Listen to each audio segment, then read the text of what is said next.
Halo sahabat LN di Indonesia, selamat datang kembali di program pelatihan online kita.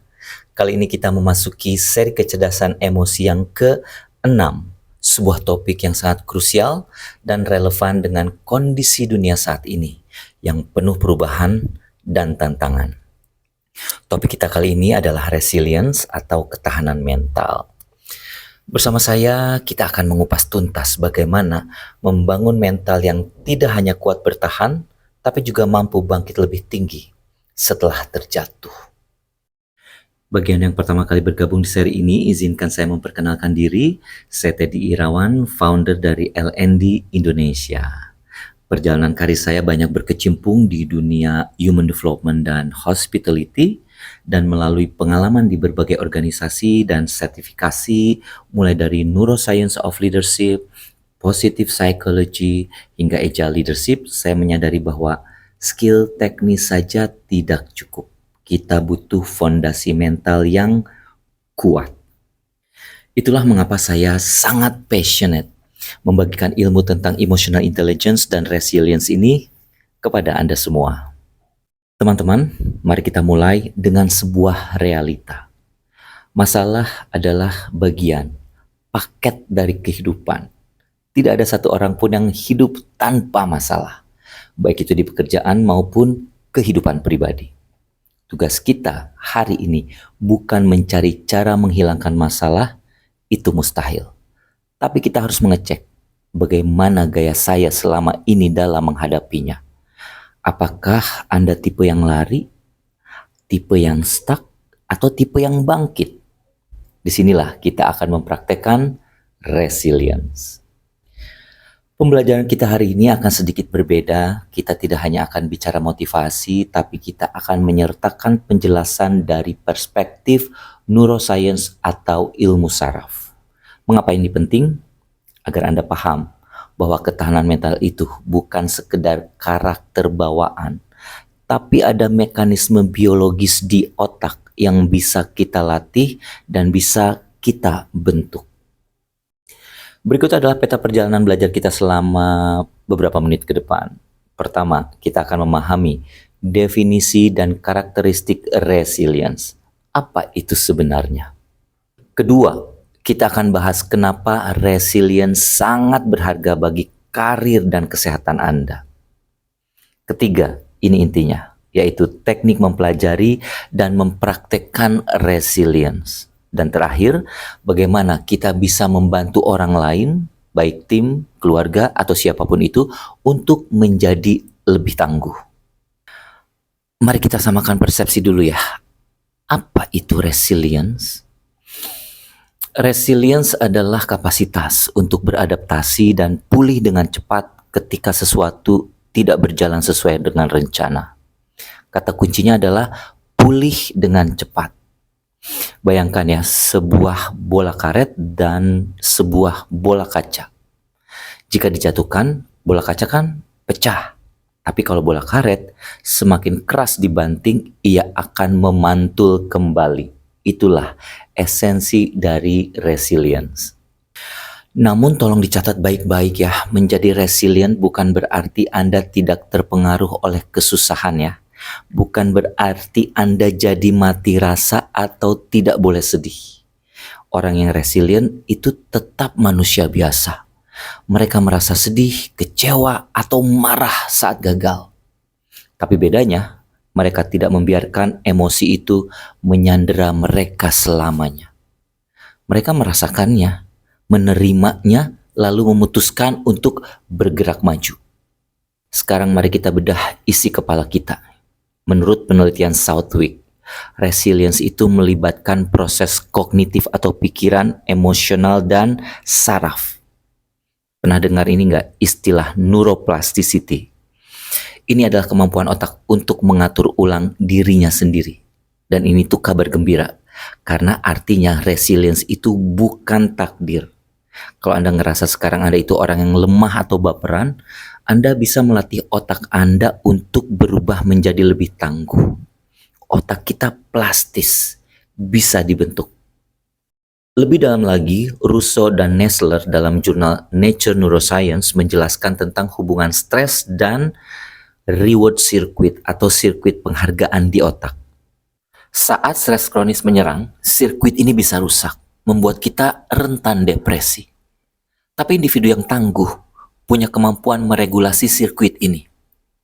Sederhananya, di tengah kesulitan pun otak mereka itu masih mampu melihat harapan atau sisi positif, sehingga emotional well-being tetap terjaga. Dan jangan lupa faktor sosial. McEwan menjelaskan bahwa lingkungan sosial itu getting under our skin.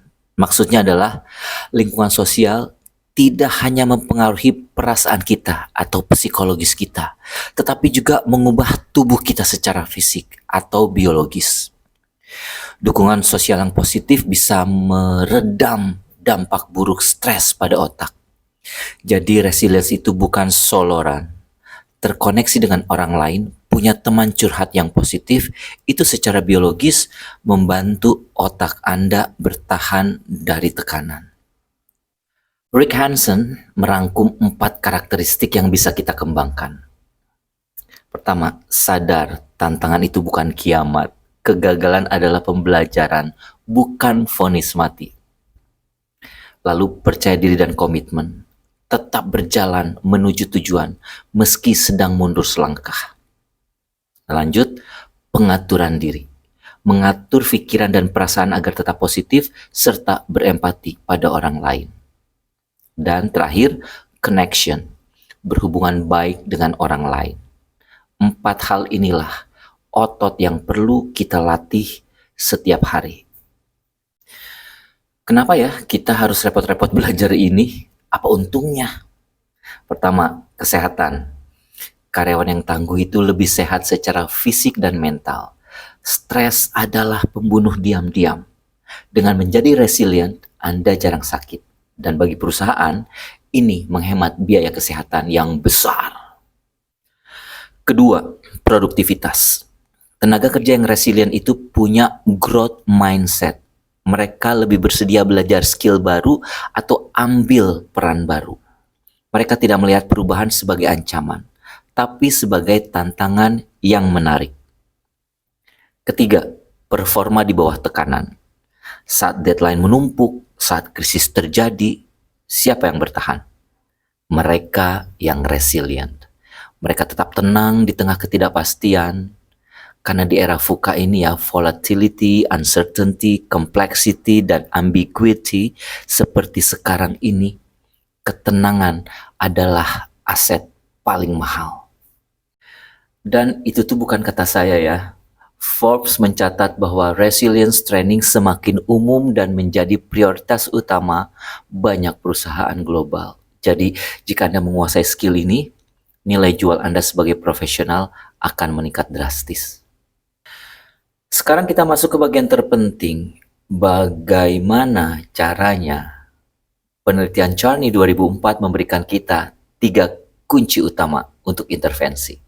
Yang pertama, praktek mindfulness. Kemudian ada juga terapi perilaku kognitif atau CBT atau Cognitive Behavior Therapy, dan social network support atau jaringan dari dukungan sosial. Mari kita bahas satu persatu cara pakainya. Pertama, mindfulness. Ini tuh bukan hal mistis ya. Ini tuh adalah latihan sadar penuh. Contoh, Anda dikejar deadline dan merasa mau pecah kepala. Alih-alih panik yang justru akan memblokir otak berpikir ya, Anda tuh berhenti sejenak.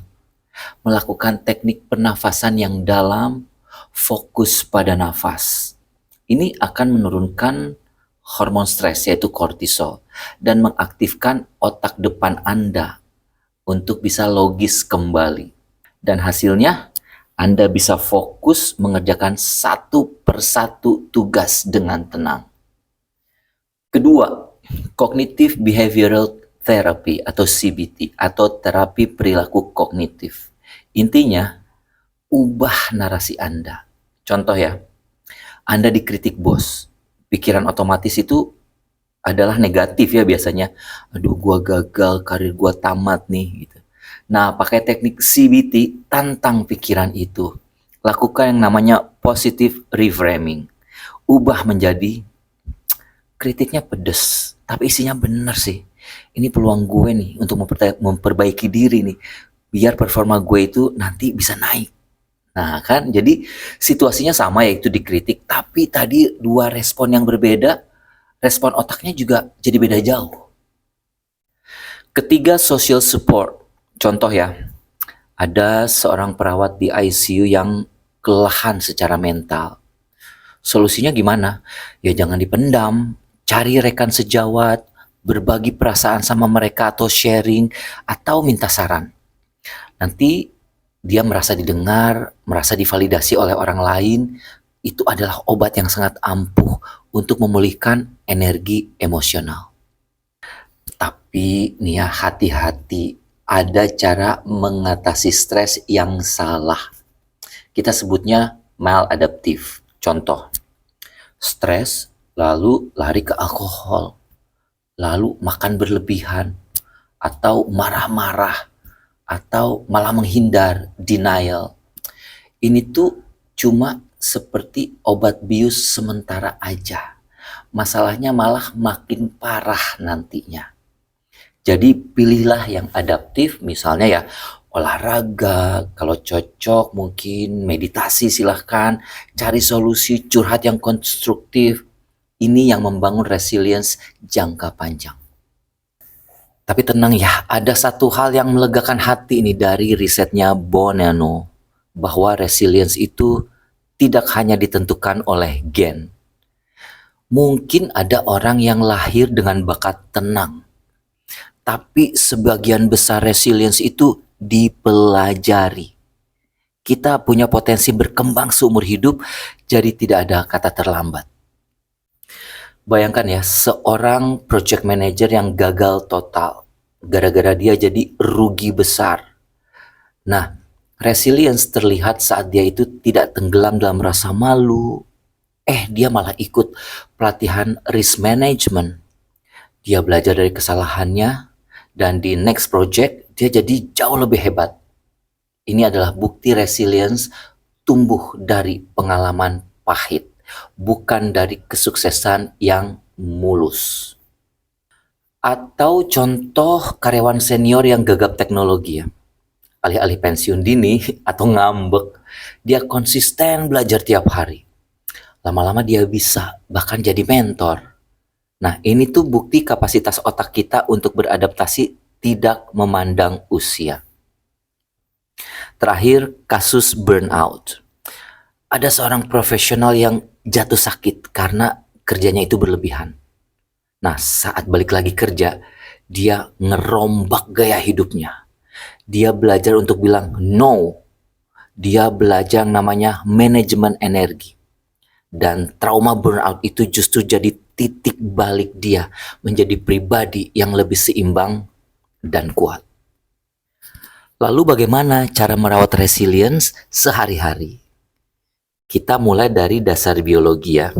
Olahraga, tidur cukup, makan sehat. Jangan pernah meremehkan ketiga hal itu. Otak yang lelah dan kurang nutrisi itu sangat sulit untuk diajak berpikir positif. Resilience butuh energi fisik. Selain fisik, latih mental. Biasakan berpikir positif dan belajar dari kesalahan. Jangan menghukum diri sendiri terlalu keras saat salah. Jadilah sahabat bagi diri sendiri. Dan ini daftar lengkap yang bisa Anda praktekkan ya. Silakan di screenshot. Bangun hubungan kuat dengan teman atau kolega, tetapkan tujuan yang realistis, jaga perspektif, jangan membesar-besarkan masalah kecil, dan yang paling penting, tentukan tujuan hidup atau purpose. Karena orang yang tahu untuk apa mereka hidup atau kerja, itu akan sanggup menanggung beban. Nah, terakhir nih bagi Anda para leader ya, bagaimana menularkan ketangguhan ini ke tim Anda? Ada beberapa cara. Jadilah teladan atau role model. Kalau pemimpinnya tenang, timnya tenang. Kalau pemimpinnya panik, ya timnya chaos. Kemudian bina yang namanya sense of purpose. Ingatkan tim, value dari pekerjaan mereka itu apa. Kemudian dukung yang namanya social connection. Buat suasana kerja itu yang akrab dan saling mendukung. Kemudian bikin budaya yang positif. Ciptakan lingkungan yang aman untuk berbuat salah, selama mau belajar nggak apa-apa, fleksibel dan menyenangkan. Sebagai penutup, ingat ya, resilience adalah keterampilan yang bisa dikembangkan. Dengan memahami bahwa otak kita itu, neurobiologisnya itu mendukung perubahan ini, Anda tuh punya kendali penuh untuk membangun kekuatan mental dan mengatasi kesulitan apapun. Untuk mengukur pemahaman Anda, silakan scan QR code di layar atau akses link berikut untuk mengerjakan post test. Ini penting untuk memastikan ilmu tadi benar-benar terserap, dan jika Anda nilainya 80 atau lebih, itu artinya Anda sudah menyelesaikan seluruh rangkaian, dan jika Anda mau, nanti Anda akan diberikan kesempatannya untuk melakukan pemesanan bahwa sertifikat kelulusannya dari kami LND Indonesia nanti akan menjadi bukti kompetensi Anda dalam materi resilience ini. Terima kasih telah meluangkan waktu untuk berinvestasi pada diri sendiri. Saya Teddy Irawan, tetap tangguh, tetap semangat, dan sampai jumpa di seri pembelajaran berikutnya. Salam resilience.